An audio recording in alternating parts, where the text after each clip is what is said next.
I'll introduce Ian and myself. So I'm Richard. I'm a technical IT recruiter. I've worked with Ian for a very long time. Ian quite kindly guides me on a lot of things, all things technical, as a recruiter that I don't understand, which is great. I spoke with Ian a few weeks ago, and he said that he'd like to do a talk or more of a workshop on continuous or relentless improvement, as Ian likes to call it. So take it away, Ian. Right, yeah, let's see if this works. So I guess, where do I start? A bit about me, I think. So this is my holding screen. I'm going to be talking a bit about retrospectives, but really, how do we keep it going? How do we keep improving? And what are the blocks to that? So relentless improvement by me, and in collaboration with the amazing Richard Jones. He forced me to put that on there. Okay, so a bit about me. I do a little bit of cycling. Started off life at John Moores. Moved to an excellent company called Nascent Form, where we worked with the BBC, United Utilities, British Airways. That was killed off by 9/11. Then I did a bit of lecturing in media and computer games for a while. And after that, I went to AJ Bell, where they taught me all things Agile, and I became a Scrum Master. Then I moved to somewhere called IMT International. They do logistics and tracking. Chris, do you want to say it? No, we'll skip that. And went over to Donata Travel, where I took on a team leader role, where I was looking after a team in Deeside, Preston and Dubai. And then someone offered me a CTO role, where I had to create an entire set of teams, which was good fun.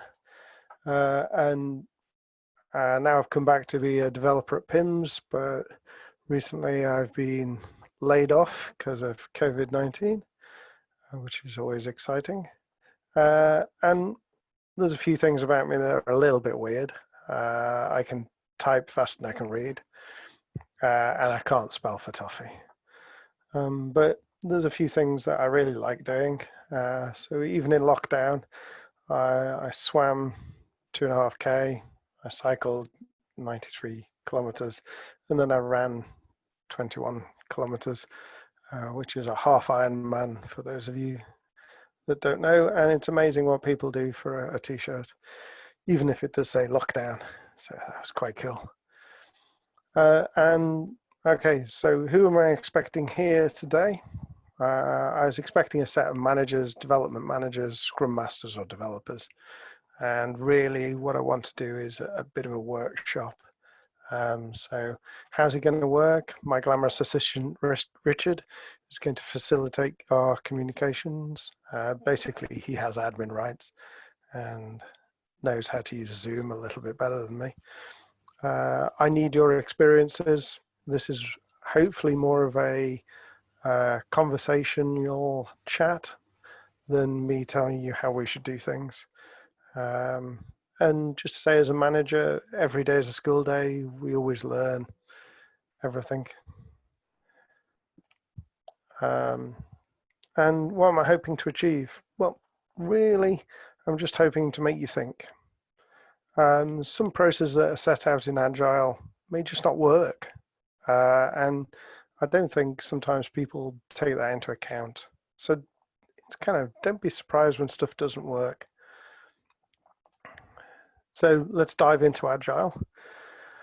Yep, there it is. The scaled Agile framework. I'm not going to be looking at this monster. I'm going to focus on this little tiny bit down here. This is our development team, our retrospectives, and I'm going to, so just this bit. You should all know this bit. This is the bit that gets all the glamour. Each section obviously has its own challenges. And, what we tend to do is we tend to try and run this, and then we try and do it again and again and again. And even just expanding a single sprint into multiple is fraught with issues. But we're not going to talk about consequence games today. We're just going to focus on the little bit where we're reviewing stuff. We run our stand-ups. What did I do yesterday? What am I doing today? What's blocking me from working? And we try and stop developers for talking for more than 3 to 5 minutes, which is always good fun. And then at the end of this, we try and do a retrospective. We try and look back and we try and improve. And at this point, I'm kind of going to open the floor up, Richard, and say, what's your experience? Now, let me see if I can post my questions on chat. I was actually just posting a question on the chat now for everyone to sort of like contribute. But if anyone does have any sort of experiences, obviously feel free to speak up.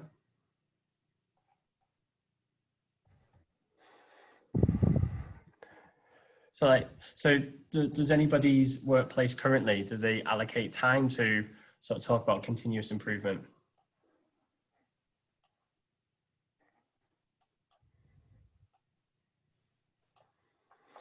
Hello, everyone. Can you hear me? Yeah. Yep. I'm Nick. Work for Line 10.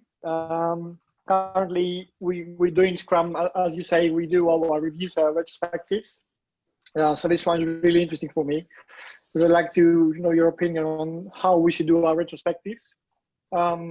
Because to me, that's the big problem we have in our team. The biggest one, actually, because people are not really willing to participate, and they feel that they just lose the time most of the time, or other times they just get a bit annoyed, and other times they just don't say anything, just waiting for the meetings the retrospectives to end, just like that. So I'd like your opinion on that and how we could improve that. Thank you. Okay, just to say, you're really not alone there. The fact that you're trying to do retrospectives is really good. I'll give you a few ideas in the next few slides on how to try and bolster that a little bit better.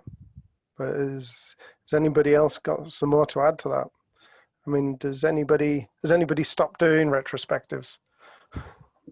Totally, just given them up.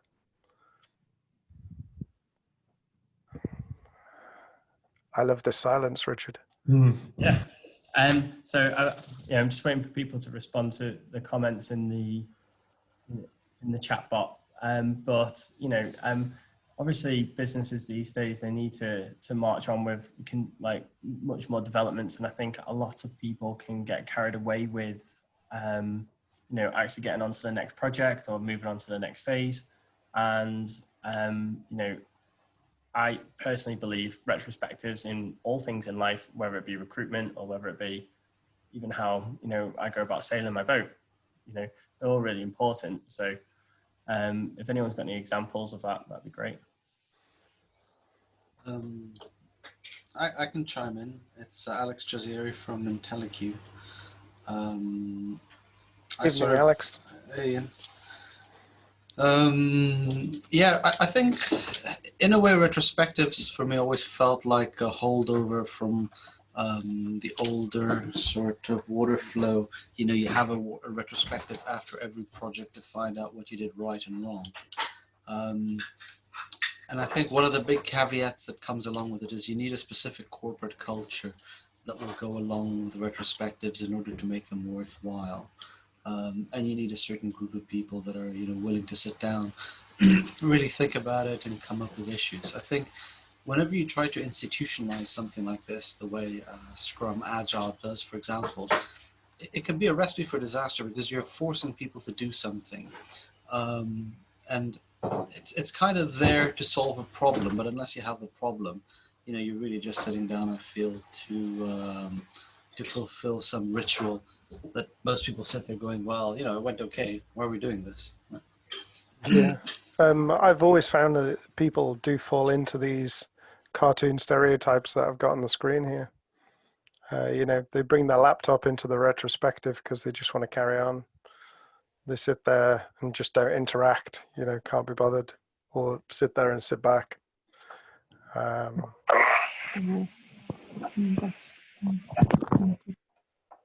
Crinkle, crinkle. Okay, so let's not dwell on the silence. So what I've found in the past is where I've struggled or where I've come across this before, I've put this up on the board next to my Kanban. It needs to be up on the Kanban because you need to talk about it as your sprint's going along. People just forget things. And this prompts them to actually put a sticky note in stuff that they've come across. You know, what should we do less of? What's been a pain? What should we start doing? What should we do more of? What should we keep and what should we stop? And as people are working, I found it was really helpful if they think about those at that point in time, because there's bound to be something that's annoyed someone at some point. And even if it's writing the sticky notes or moving stuff around on the Kanban board, why isn't our Kanban board digital is usually the best one. Then the retrospective is quite quick because you have all of these things already and you can just review them and order them. So what I tend to do then is I take the stuff that I've got here and I order it in my sailboat analogy, which I know Richard likes because it's got a sailboat in it. But this is, you know, things that are propelling us forwards. Let's do more of these. Things that are holding us back, and risks. I really quite like this because it has risks up there and it makes people think about what the rocks are in our path. But I mean, Alex, you kind of alluded to this already. What I want to talk about next is, let's talk a bit about failure. And, you know, failure at work is pretty emotive. Surely that's what retrospective is looking for. It might be a bit harsh and maybe intentionally so, but so can anybody give me a bad experience of failure at work? There's got to be someone out there that's failed catastrophically and had a really negative experience from it. For example, United Utilities, we took down their entire intranet for a second or two. That was quite heart-stopping. Has anybody else had similar experiences? We're all in IT. We must have something that we've done. And is anybody willing to talk about it, which is even better? Just while we're waiting for people to respond to that, I actually had a question about something that you've just said. So in this world where there's more and more companies going to working from home, and we were talking about digitizing a Kanban board, how would you implement that in a virtual world? You'd use TFS, Richard. It does it for you. Okay. There's lots of tools out there like Jira and Trello that also do it. So there's quite a few solutions, and I'm sure most people in the chat are using TFS. And I'm assuming no one wants to talk about failure. So I'm going to crack on. Okay. So it's funny. I find it funny how we don't look at this. The issue for most of us is that we need to fail. We need to make mistakes, and we don't look at failure as part of success. We look at failure as catastrophic and detrimental to success. And don't get me wrong, failure hurts. You know, I think if anybody wants to have a look at how Spotify deal with failure and in their corporate culture, their mission statement for quite a few years was, "We are going to fail more than anybody else in the industry." And as a mission statement, that's quite shocking, really, to hear about it when we're so adverse to failure. So to put that in context, we need to learn. That's what's really important about failing. We need to fail safely so that we can not remain in our jobs. We need to fail often, fast, and cheaply. So the sooner you find issues, the sooner you find problems, the cheaper it is to fix them. But don't get me wrong, failure does hurt. It's a fair bit. And is failing good?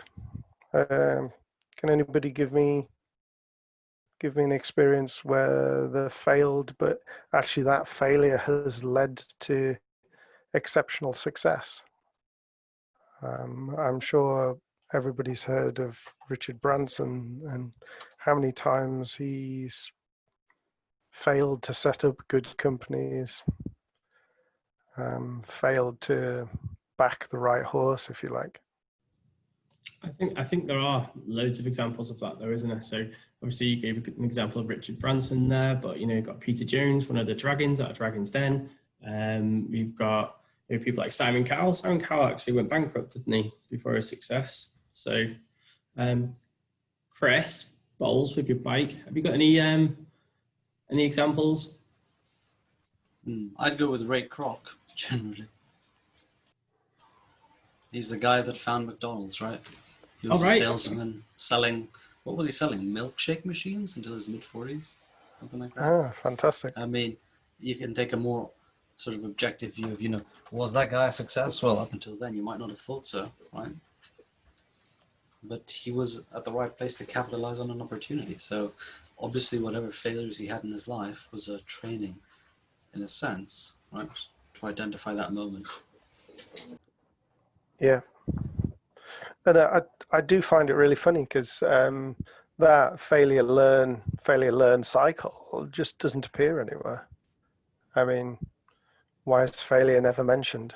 If you look at continuous improvement cycles, failure is just not documented. It's not there. We just say review. And actually, what we're reviewing here is how many times we've failed and we've learned.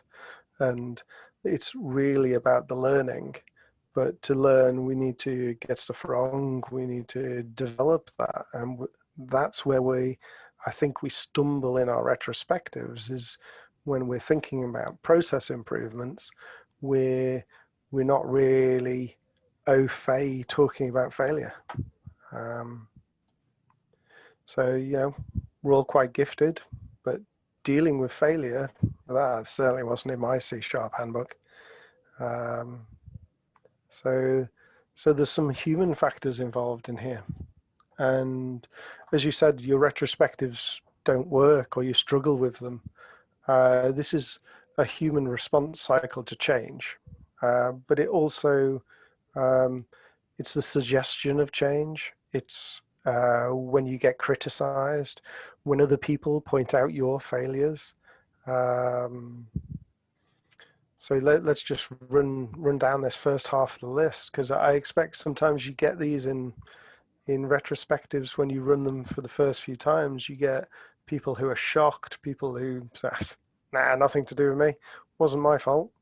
And you get some people that really do get quite angry about it.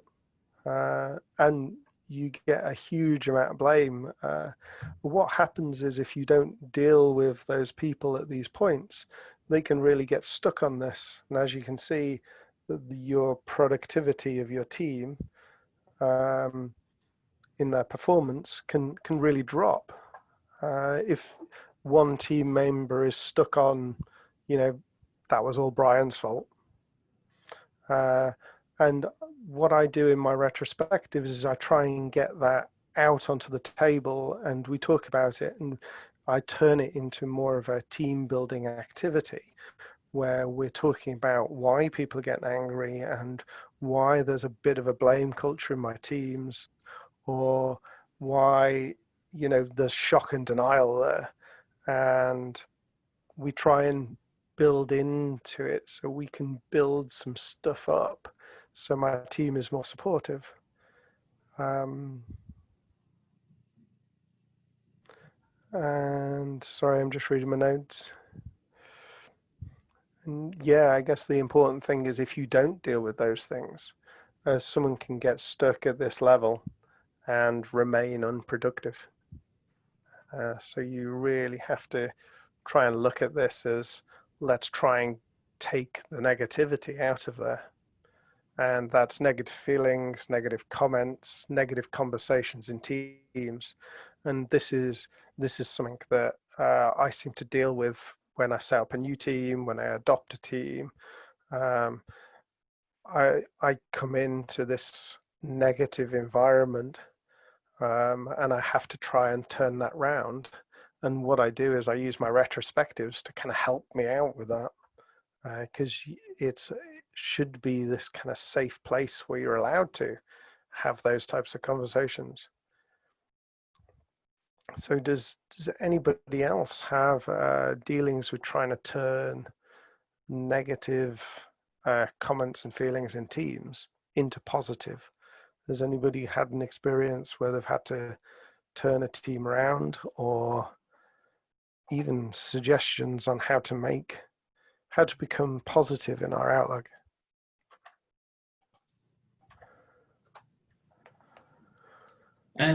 Or even on the flip side, have you been in a situation where maybe something hasn't happened, and you felt kind of dismayed at the end of the process?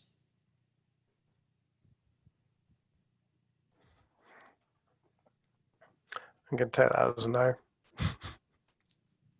I have a question, Ian, Alex here again.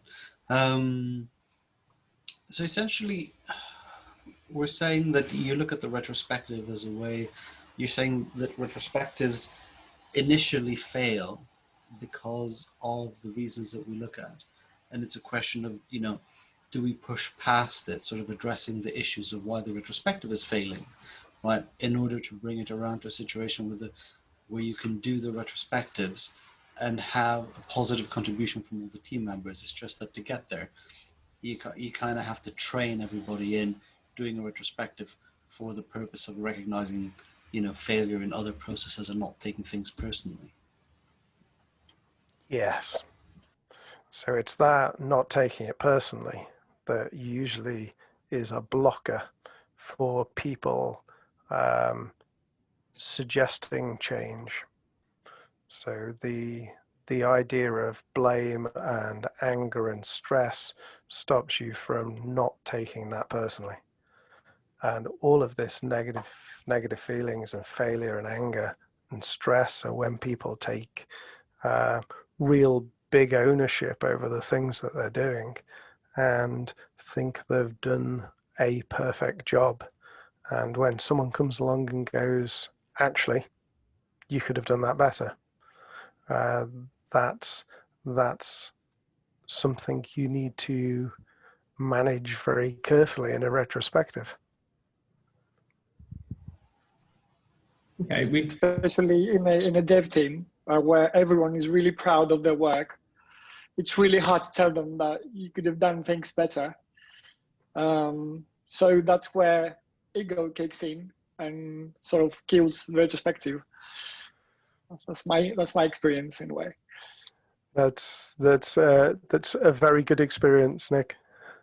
Because ego is one of the things that exists quite a lot in. I found senior developers have Exactly. big egos and don't really like junior developers pointing out where they've done stuff wrong or where they could have improved something. Also, working as a team to achieve a sprint goal doesn't really work because everyone, wants to have their own ticket and part of the job and do it themselves, not share their knowledge or experiences with others. That's another issue we face as well. So I talk too much, but I think these are issues that everyday life. Nick, keep talking. No one else is, so it's very good. I've actually had somebody ask a question or more make a point really. So they said, we have a policy of removing the personal aspect of negativity, addressing it in a way that is abstract from the personal that's assigned to it. Okay, that's interesting, because how do you do that? That was me that said that. So we've all been sent on this lovely training recently to do with how to deal with conflict and stuff like that within the business. And so it's pointing out that you've got to sort of remove yourself from this is basically really pissing me off or whatever, and rather than having it as it's pissing me off, you go like, right, the thing that's annoying me isn't actually something to do with the person or to do with the thing. It's let's say the software or whatever. It's trying to make sure that you don't blame yourself for things that go wrong. You can just kind of identify, we weren't aware of something, so because of that this happened. So it's not so and so didn't look into it or whatever. It's just we were unaware. It's just trying to remove the sort of personal blame on or making ourselves feel like we were at fault for things. It's this whole well-being thing. We're doing loads of training on this at the moment at work. It's a bit weird. It sounds quite good. It's a bit hairy-fairy for me. So what you find is where you have a really good manager, they can remove that for other people, and be able to calm that conflict down and say, well, let's pick that to bits, and let's look at what went wrong, not who went wrong. Don't get me wrong, occasionally it is a who, and that's a whole different ballgame. If one of your team isn't pulling their weight, and people start pointing it out in the retrospective, that can be interesting, especially when it happens more than once in more than one sprint. So it's really good that you're on training to deal with your conflict and to depersonalize items of change, and that does really help you. And if we skip on, then the way I approach initial retrospective. Can I just say one thing just about that? Your comment before about almost about getting to the retrospective and then working out, oh, something's gone wrong, is almost too late. One of the best ways I've seen to combat that is to use paired programming, for example. Yep. Because one, it takes ownership away from the code because you've got two people doing it. And also it fosters that idea of collaboration and gets people used to collaborating, but also peer reviews as well, and open and honest and frank peer reviews during the sprint process. And what that means is that nobody should actually be left to get to the end of the sprint. So you sit there in a retrospective and say, oh, such and such did that completely wrong and didn't do it very well. They need those contact points regularly during the sprint so that situation never occurs. Because that gives your ownership to the person that did the initial work is working with someone else. So then there's two people there. There's one person that's done the code review, and there's one person that's signed it off at the end of the day. So you've already got 4 people involved in any change. Yeah, that's a very good point, Chris. It does take that sense of ownership away from that piece of work and give it to the team. Nick, it's interesting. Do you do any paired programming? Yes, we do, and we've started doing code reviews as well, and that's a really good point. However, the issue here is that to do that, we need to slow down the sprint, so we don't always have the time to do that the way we should. But yes, we are taking steps into extreme programming and trying new things so that we, as Chris said, take the responsibility of one person. And just a comment on commenting on tickets and on work. We should just focus on commenting on a ticket and how the way it was done, rather than who did it and why he did the way he did, so that we take the blame off people. Just comment and criticize work and not people. It's really important. Yeah, so missing out the who really helps depersonalize. Yeah, what I was going to say, and obviously I'm a recruiter, not a developer, but there's a really interesting episode of a program called Silicon Valley. I don't know if anyone's seen it, but it's kind of like a sitcom, but based in Silicon Valley, where these guys are making a startup, and as the company gets bigger, they start implementing code reviews from peers and stuff, and they start calling each other out on bad code. And actually, I think that was probably for the comedy side of it, it was really funny.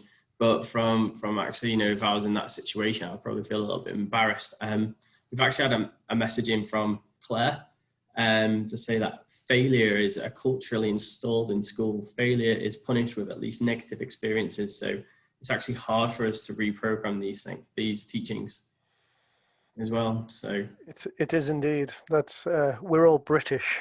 Well, and the British mentality is that failure is really bad. And you're right, Claire, that comes from school. Okay, so where I was up to was when I start with a new team, I always come into the retrospective with a fresh start, and I find cake is always very beneficial. You do need care. You do need to acknowledge people's issues. You do need that knowledge out of them though as well, and you need to gather that experience. So, and it is actually quite amazing what treats can do for your team morale, especially if it's nice cake like that. So if you're after a place to start, don't forget cake.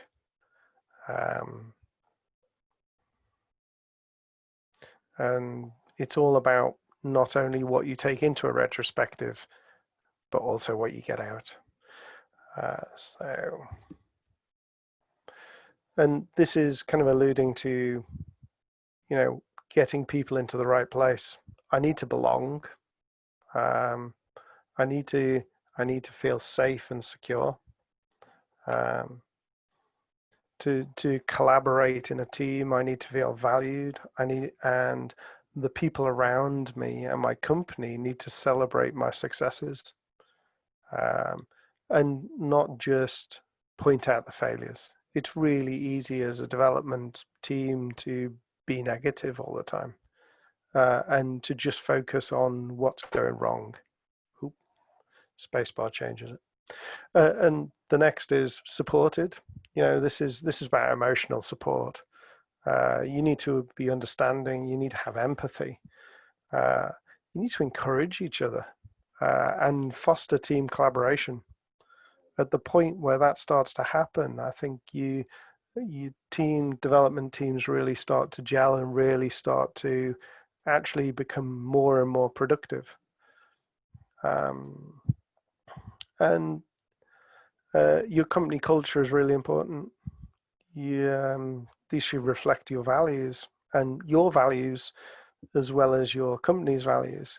It doesn't mean you can't sit down as a development team and come up with your own set.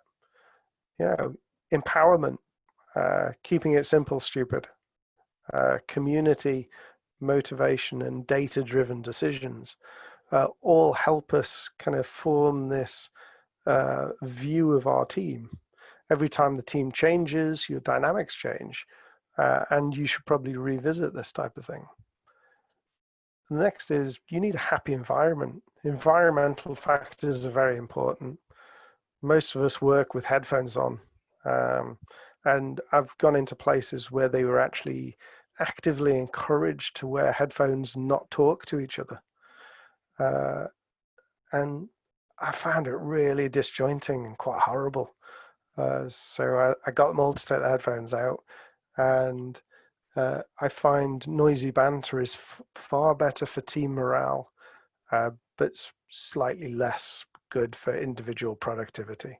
So you need to find a really good line there. And, you know, Google Offices Dublin does look good. And I'm going to open it up again. How's everybody doing with their home office? We've already had a chat about Chris's and his bike in the background. I work in a conservatory, and I'll be honest, when the sun comes out, I hate it. Has anybody got a really good working environment? Alex, I've seen a little bit of yours. You look like you're sitting on a stool in a kitchen. Oddly enough, I am sitting in a stool in the kitchen. I have been told by Emma that it's a really good stool. Well, you know, I had to pass that HR test of it. What about you, Chris? Do you cycle and work at the same time? No, I can't reach your keyboard. Haven't you tried the trick with the ironing board? No. It's also too noisy with my wife working on the same table. Ah, okay. You're going to have to tell us a trick with the ironing board. You can put the ironing board up so it goes at the same level as your handlebars. So then you put your laptop on top of the ironing board above your handlebars, so you can sit on your turbo trainer while using your laptop. But as Chris says, turbo trainers tend to make the world shake around you. So Alex, now you know that if Ian's ever talking to you and he sounds slightly excited, it's because he's cycling. And it's really, I find this really interesting because we are all masters of our own office space at home. And why haven't we turned all of our office spaces into Google type plush offices? I guess from my point of view, I thought it was going to be temporary. And 6 months on, I'm still here. I think you have the real limitation of living space that was not designed for use as an office in any large extent. And as soon as you go into it, I mean, to a certain extent, it's fine if you have the disposable income to rip it all out and put it all back in. But, you know, a lot of people, they just don't, right? Or, you know, if they have kids and a partner, they've allocated parts of the house to doing something else. And the uncertainty of the current situation, which says, well, how long am I going to go on for? You know, is this for long or for short? Then raises the question, should I invest in this or should the company invest in this? Because at the end of the day, it's the company's responsibility to ensure that people have an adequate workplace to work in, right? So it's a kind of that shift in the mentality happens, and I think it's very difficult to navigate because it also takes a lot of time, right? You have to sit down, think about it, and allocate real time to it. Yes. So there you go, Richard. We have at least one person on a turbo trainer. Thankfully, I don't think I've seen anybody's offices looking like this, guys. So that's quite good.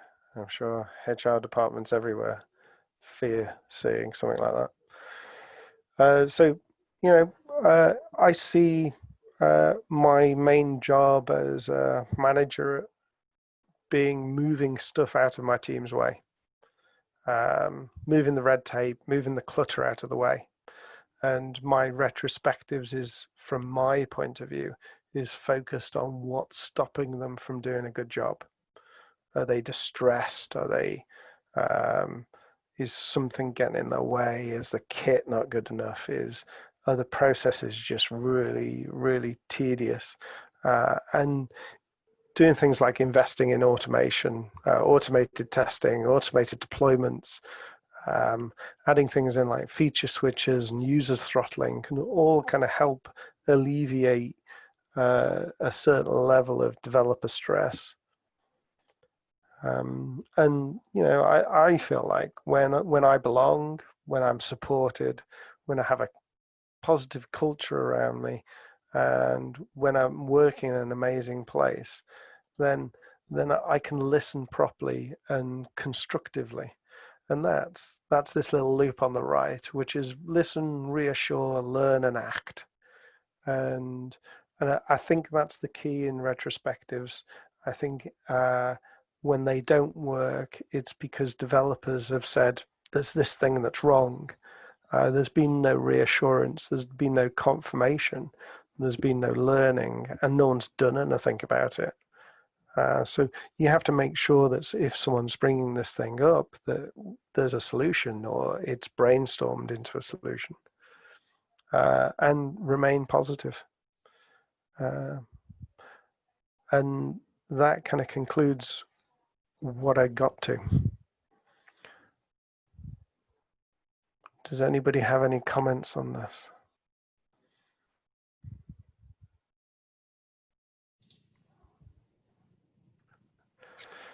I have a general, I guess I understand what you're saying, in terms of the obstacle to proper or to productive retrospectives are often people's attitude towards towards the thing itself, right? Partly due to cultural biases and partly due to personal biases at the end of the day. I would say, because I know in my experience, I've sort of seen things differently done. So I'll put it as a question. Have you ever seen, or have you ever been in environments where tackling those issues happens more in the way of the everyday to day, right? So that when you get to the retrospective, sort of you're already checking on the team, or to rephrase it, perhaps in a more contentious question, wouldn't, if I said, oh, I think it's, if you're leaving it to the retrospective to tackle the issues that people have in the team, isn't that perhaps too late? So it's a challenging statement. I'm just putting it up.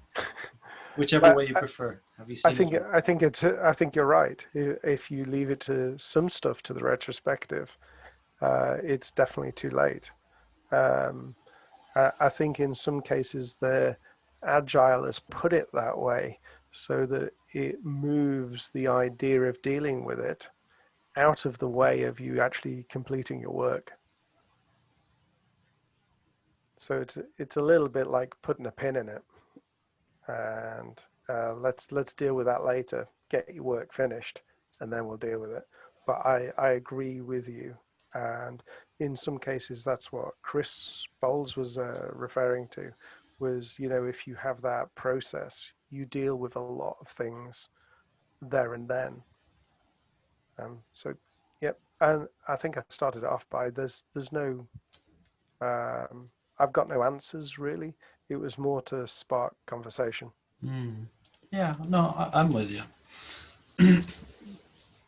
I mean, I've worked, I guess, a lot as a Scrum Master, and I always thought that a lot of the work that I needed to do there, outside retrospective, was and finding a lot of that interpersonal conflict and forcing it out into the open early, right?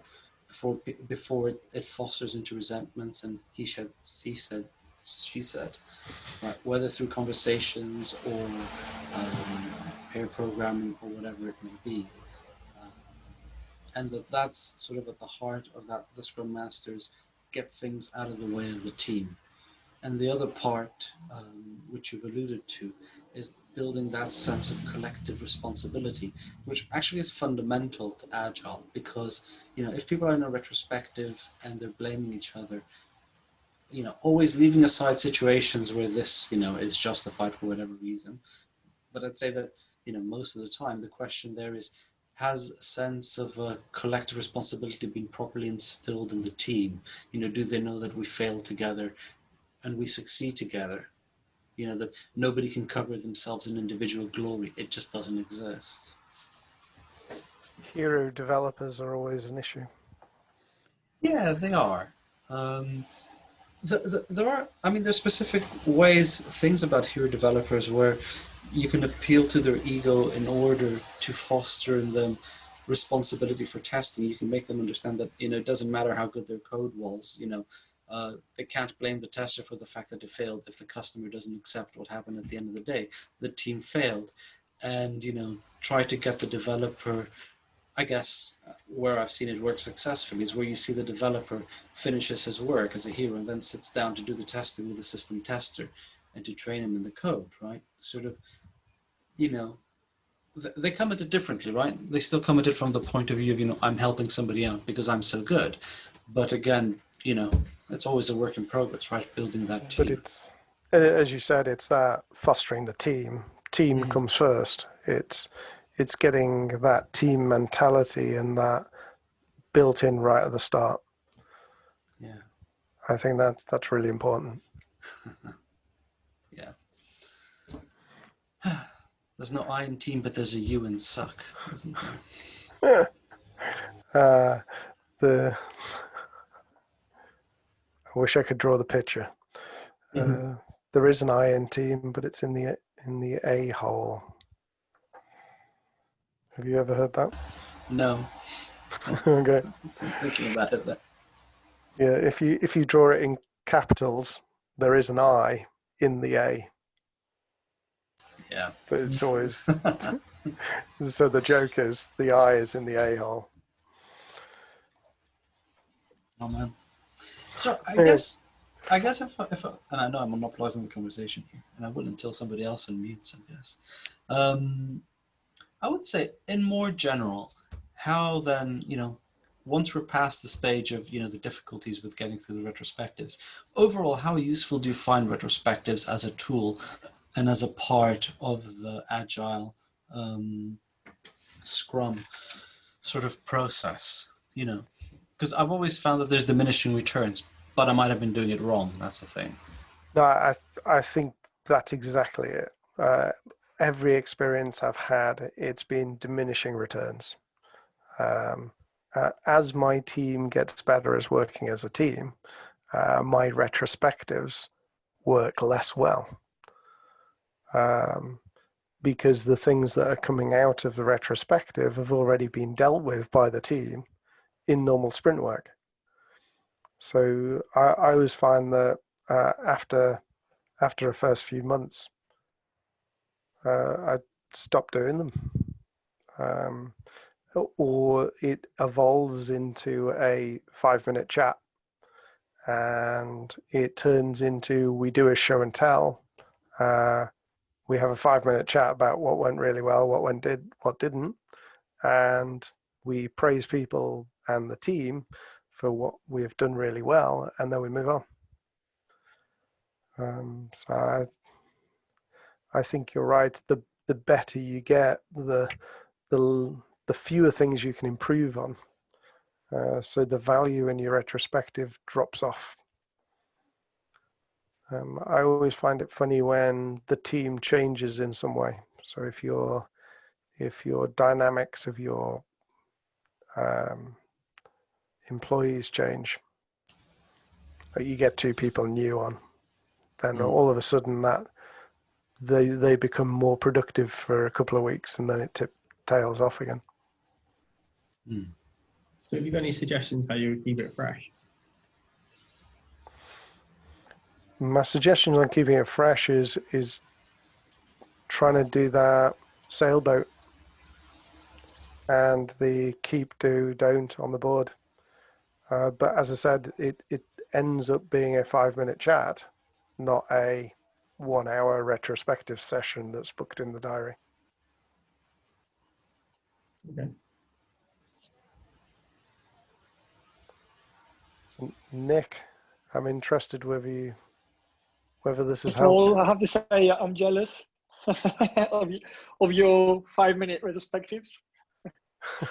My experience is that people are willing to participate and say their opinion, but then if nothing comes out of it, so if we go into the next sprint and do the same things, that's where apathy kicks in, because people say even if I say my opinion, nothing will change. So after a few sessions, people stop talking, stop participating, and that's what I see a lot, and that's a bit dangerous, I think.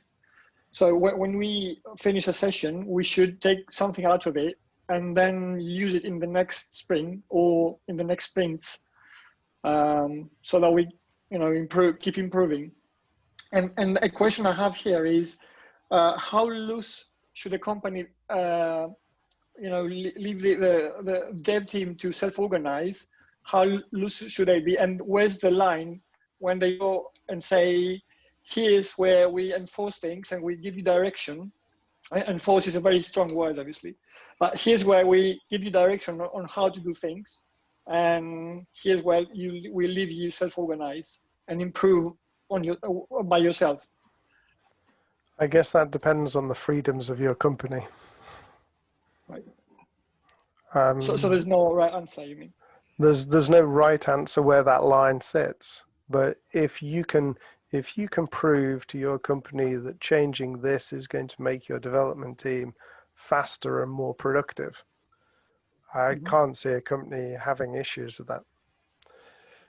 The development team not then implementing that is an issue. If people are pointing out that there's process issues in retrospectives and then you just keeping them and running with them, that is an issue.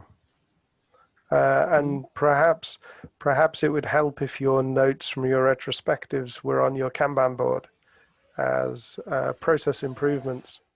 So if you're doing stand-ups, they're kind of at the forefront of people's mind when you're doing your Kanban board. That's personally, that's how I'd deal with that. Is, come on guys, we talked about this last week, we're still doing it today. Why is that? We've all agreed that this thing is slowing us down. Why are we doing it? And I've gone into a team where their stand-ups were taking 3 hours. Right. So we try to keep them to 15 minutes with a scrum, daily scrums, which is, what's directed by our scrum master.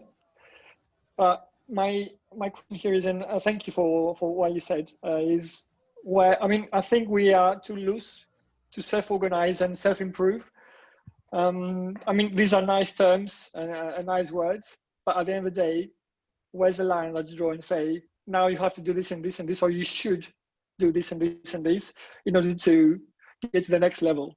Or otherwise, I think you just go around in circles and never really improving. Yeah, I think rules really help people. Developers are usually rule bound anyway. So having a set of rules really helps developers stay on focus and stay lined up. Even down to a few things about the language that people use. I found adding a few rules around negative words can really help people. I think if you're finding your development environment too loose, that perhaps you need to sit down with your Scrum Master and say, can we talk about some conformity, which sounds really, really bad, but actually having self-organizing to some extent is really good, but you still need people to pull their weight, if that helps. Right. Thank you very much for that. That really helps. We've actually had a question in from Stephen. He apologizes, he's got a lot of background noise, so he's written the question over to me. But he said, what is the shared experience of everybody working Agile when the rest of the business is not? Working with open and transparent approach, and the business is not. Having a culture of failing fast and learning lots, and the rest of the business is not. I've always sat alongside marketing departments, where the marketing departments hide everything, totally closed box, and it's always about the touch points. Where do we need to talk to them? And it's always about just in time. If you can get the just in time right, it works really well. Sadly, with marketing departments, that doesn't seem to work. Does that? I'll add that I've worked in mixed environments, And I found that normally it's very hard for people outside of the Agile development team to understand the benefits of it. And it's almost impossible for somebody who's not in IT to understand why it exists, right? I mean, Agile in and of itself is a framework based on high performance teams, not necessarily IT related, right? It's multidisciplinary teams. But, you know, just too many organizations, people don't work that way. They don't think that way. You know, I find it's very challenging. I can see that where in companies, if you've got different departments moving at different speeds, doing things differently, it's going to cause a lot of friction anyway. I know one guy that works for the government that says the IT department just runs far too fast. That's what you want them to do, right? Yeah, exactly. But he says they're ahead of the business analysts working out what the problem is. The IT guys have fixed it. But that's what you want. But he's in charge of the business analysis team, and he's trying to get them to go as fast as the IT team. He's going, what do I do? But I'll just mirror back to what Alex said. I think trying to explain Agile to people that just don't get it is actually really quite hard. And things like Kanban came out of car manufacturing, I think. Yeah. One thing I can say from a recruiter point of view, because I talk to hundreds of businesses about how they operate their dev teams and stuff, is if there's one thing I've learned is every single company that I deal with has a different version of Agile. So when some companies put, you know, on the job specification must come from an Agile background, it really opens up like a massive can of worms for me, because I'm like, well, do you want to explain that to me? And a lot of them explain it, and then talk to candidates who've worked in Agile backgrounds, and they've all been different. Yeah. I think people start off with a good intentions around Agile, and then it just disintegrates over time. From my experience. Yeah, I think, Ian, one thing you were right in saying is that Kanban is an easier framework, I think, for most people to understand, because it kind of makes sense. I have a pile of things I'm doing. I'm working on some of them, and you know the other ones are done. And here it is on the board. I mean, okay, I'm simplifying the stages, and people can look at that and kind of understand it. Whereas, sort of the whole managing, you know, your backlog, prioritizing your backlog, customer representation, a lot of those concepts that are so critical to understand. You know, having that customer representation in Agile. I think that's what gets lost.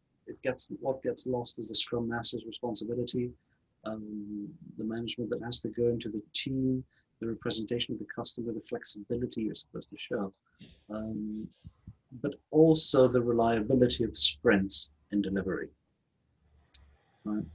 Versus relying on a requirement document and the project manager's timeline, which is a more traditional approach to, you know, the project manager gave me a timeline, I signed this requirements document, I know what I'm going to get.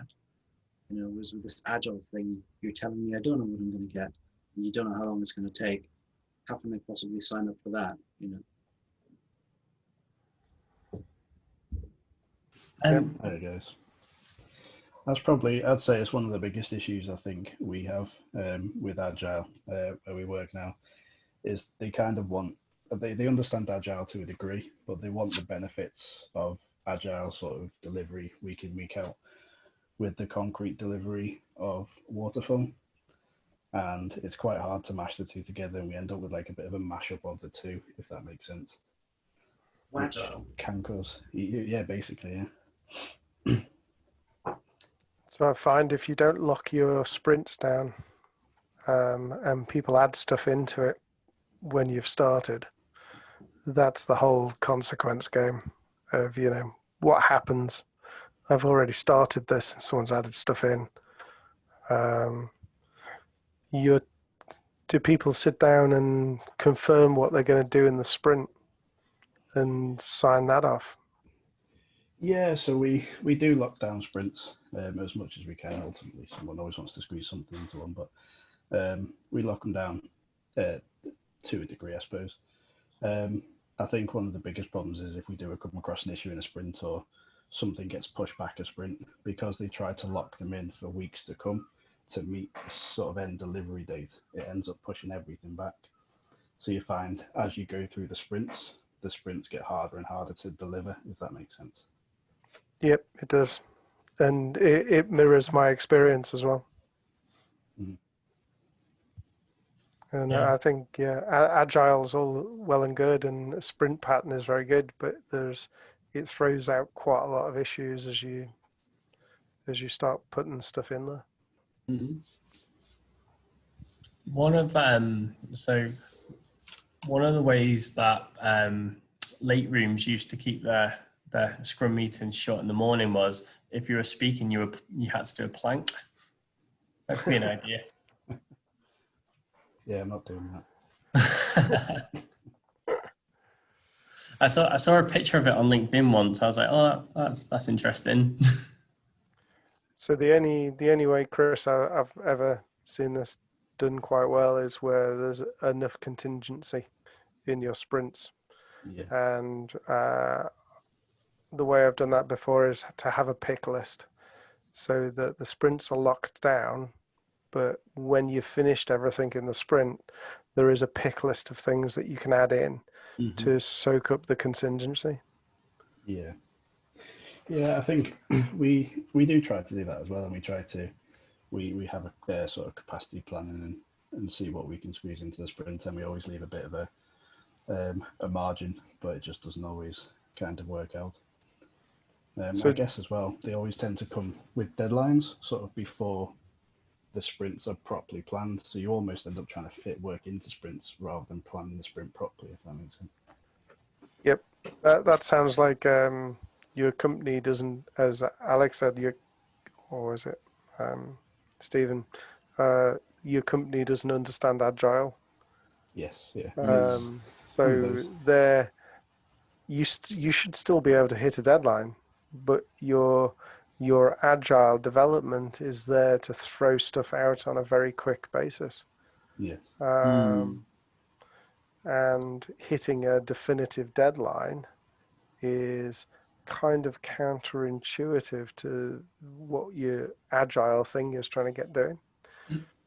It also helps to go back to the old project management soul, which is if somebody tries to fix time, then inevitably either quality or cost have to suffer. And Mm-hmm. Agile is no different to anyone. You know, if somebody comes to you and says you have to hit this deadline, you know, it still becomes, it doesn't matter how you're delivering it, right? Something's got to suffer. Either the MVP has to be designed to fit into, you know, what are my top 5 requirements I absolutely need to hit for this, right? And then what resources do I need to do that? Whether I'm doing it in an agile way or whether I'm doing it in a straightforward way, that discussion doesn't change. So I would almost sometimes challenge it to say, if you're working in an environment where you're being handed down deadlines, there are systemic issues at place, which means that either IT isn't a stakeholder and the discussions where it should be a stakeholder, right? Or IT doesn't have, and I say IT loosely, right? Whatever you're doing, doesn't have pushback capability, which is the ability to speak truth to the business. And environments where you can't speak truth to the business and environments where you can't be a stakeholder in important issues, you know, you're kind of chasing a losing battle, you know, Yes, with all the stress that means. Yep, well, I'll agree with Alex. Mm-hmm. You need buy-in from the top, and sometimes that's really hard to achieve. Yes, I'd say it's one of our biggest challenges, I think. I've just been speaking to my colleague, he's in here now, behind this, and from the discussion earlier, I think some things we do pretty well. As far as, like, we don't currently do retrospectives, we did at the start, but we sort of found what we were gaining from them in the end wasn't it wasn't kind of worth the time. And then we struggle to squeeze them in now, and we work a lot more it iteratively, I suppose. So as at the start of sprints and stuff, we tend to collaborate a lot more to see how we're going to approach certain problems and stuff like that. And I know that kind of comes up on talking before about taking away that personal thing. If something doesn't work, it's a we failed rather than you failed, which helps. And we tend to tackle problems before we get to the end of a sprint. So as we come across them, so we have sort of small failures, but they don't lead to big ones, if that makes sense. Yeah, it does. But, Fail small. yeah. Okay. Any more for any more? Or should we all go and have dinner? Yay. No. I just want to say thank you, Iain. Obviously, I've learned quite a lot about Agile tonight as well, and talking about learning from our mistakes. It's obviously really, really important. Unless anyone's got anything else, just a quick note on next month's meeting. It's going to be to do with microservices and web services, and looking at the common pitfalls and better approaches. That's going to be conducted by Fran Hoy, who runs the Chester Devs meetup group. And that's going to happen it'll be Thursday, the 24th of September. So I'll send you all emails about that. Cool. And if anyone wants to review what we've spoken about tonight, then there should be a link going live on our website in the next couple of days or so, just with this session on it. And just to say thanks for all coming. No, thank you, mate. It was interesting. Thanks, Iain. Thank you. Thanks, Thanks so much. Thank you and good night. Have a good evening. Good night, everyone. Night. Bye. All right. Thanks, Ian. Thanks, Chris.